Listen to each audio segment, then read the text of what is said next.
La foi qui me fait vivre. Aucun respect pour les personnes. Le 23 février. Le caractère et la providence de Dieu. Alors Pierre ouvrit la bouche et dit : En vérité, je sais que Dieu ne fait pas exception de personne, mais dans toute nation, celui qui le craint et qui pratique la justice est accepté par lui. Acte 10, versets 34 et 35. Dieu ne fait pas exception de personne.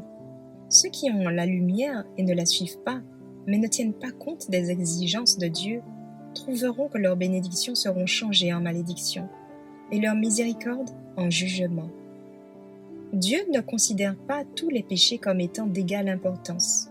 Il y a des degrés de culpabilité dans son estimation, ainsi que dans celle de l'homme. Mais aussi insignifiante que puisse paraître telle ou telle mauvaise action aux yeux des hommes, aucun péché n'est petit aux yeux de Dieu.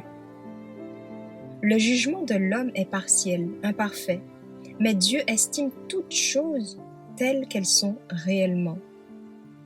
L'ivrogne est méprisé, et on lui dit que son péché l'exclura du ciel, tandis que l'orgueil, l'égoïsme et la convoitise sont souvent trop impunis.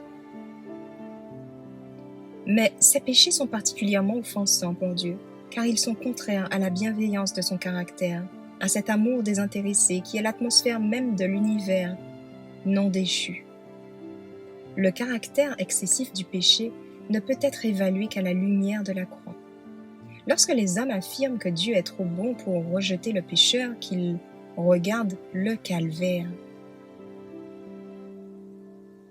c'est parce qu'il n'y avait pas d'autre moyen pour l'homme d'être sauvé, parce que sans le sacrifice, il était impossible à la race humaine d'échapper à la puissance souillante du péché et d'être restaurée dans la communion avec les êtres saints. Impossible pour elle de redevenir participante à la vie spirituelle.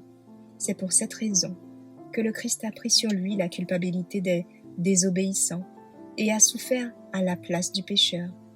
L'amour, la souffrance et la mort du Fils de Dieu témoignent tous de la terrible énormité du péché et déclarent qu'il n'y a pas d'échappatoire à sa puissance, pas d'espoir de vie supérieure, si ce n'est par la soumission de l'âme au Christ.